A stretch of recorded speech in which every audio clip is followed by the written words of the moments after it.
ఓం విఘ్నేశ్వరాయ నమ.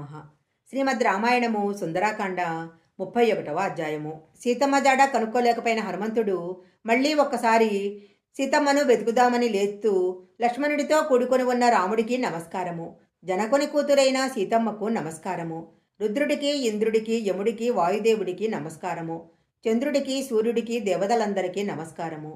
నాకు సీతమ్మ తల్లి దర్శనం అయ్యేటట్లు దేవతలందరూ కటాక్షించెదరు కాక అని నమస్కారం చేశాడు.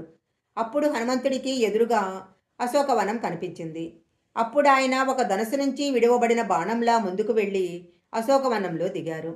హనుమంతుడు అక్కడున్న అన్ని చెట్ల మీద నుంచి అటు ఇటు దూకుతూ సీతమ్మను వెతికాడు. అశోకవనంలో రావణాసురుడు తన తపశ్శక్తితో నిర్మించిన కృత్రిమమైన ఒక కొండ, ఆ కొండ మీద నుంచి ప్రవహిస్తున్న నది ఉన్నాయి. అలా హనుమంతుడు అశోకవనాన్ని వెతుకుతుండగా ఆయనకి దూరంగా 1000 స్తంభాలతో కూడుకున్న ఒక బ్రహ్మాండమైన ప్రసాదం కనిపించింది. అది అక్కడున్న సైనికులు విశ్రాంతి తీసుకోవటం కోసం ఏర్పాటు చేసిన మంటపము. దాని మీదకి సింసుపా వృక్షం ఉంది.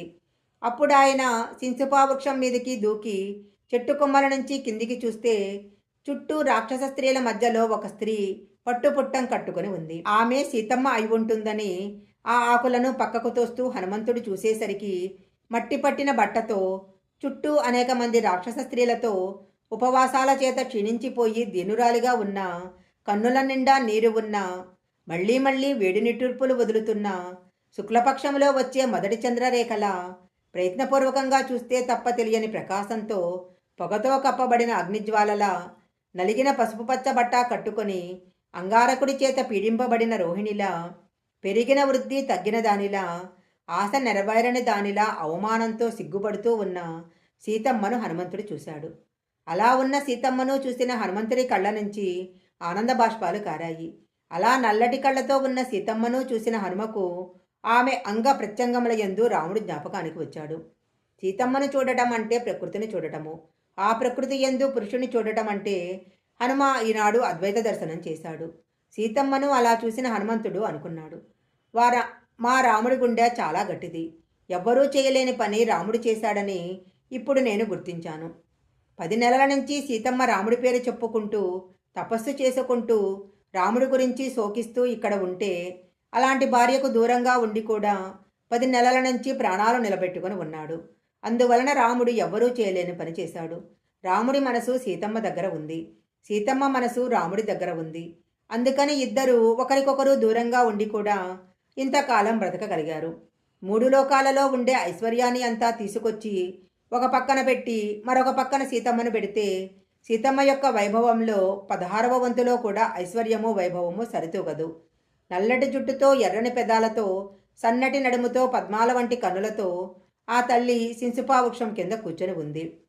గురువుల చేత శిక్షింపబడిన, బుద్ధి కలిగిన లక్ష్మణుడి చేత ఆరాధించబడే సీతమ్మ, పెద్దలచే పొగడబడే సీతమ్మ, లక్ష్మణుడి గురువైన రాముడి యొక్క ఇల్లాలైన సీతమ్మ, ముందు రాముడు వెనక లక్ష్మణుడు ఉండగా మధ్యలో నడవవలసిన సీతమ్మ, దశరథుడి పెద్ద కోడలైన సీతమ్మ, ఈరోజు రాక్షస స్త్రీలు ఉండగా 10 నెలల నుంచి ఒకే వస్త్రాన్ని కట్టుకొని పడి ఉందంటే, ఈ కాలం అన్నది ఏదైనా చేయగలదు. ఈ కాలాన్ని ఎవ్వరూ అతిక్రమించలేరు. ఈ సీతమ్మ కోసమే 14,000 రాక్షసులు, ఎంతోమంది రాక్షసులు చనిపోయారు. ఆ తల్లి కారణంగానే సుగ్రీవుడి పట్టాభిషేకం పొందాడు. వాలి తెగటారిపోయాడు. నువ్వు ఇక్కడ కూర్చున్నావు, కానీ నీ వల్ల అక్కడ ఎంత కథ నడుస్తుందో తెలుసా? నీకు భూదేవి పోలిక వచ్చిందమ్మా, అందుకే ఇంత ఓర్పు ఉంది. రామలక్ష్మణుల చేత రక్షింపబడవలసిన తల్లివి, ఇలా వికృతమైన రాక్షస స్త్రీల మధ్య చెట్టు కింద కూర్చున్నావు. శీలము, వయస్సు, నడవడి, వంశాలు, శరీరాలు అనే ఈ 5 లక్షణాలతో నువ్వు రాముడికి తగిన దానివి. మా సీతమ్మ ముందు పాపాత్ముడైన రావణుడు నిలుచున్నా ఆమె కళ్ళు ఎప్పుడూ నల్లగా శాంతంగానే ఉంటాయి. కానీ రాముడి కళ్ళు కోపంతో అప్పుడప్పుడు ఎరుపెక్కుతాయి అనుకున్నాడు. శ్రీమద్ రామాయణము సుందరాకాండ 31వ అధ్యాయం సంపూర్ణం.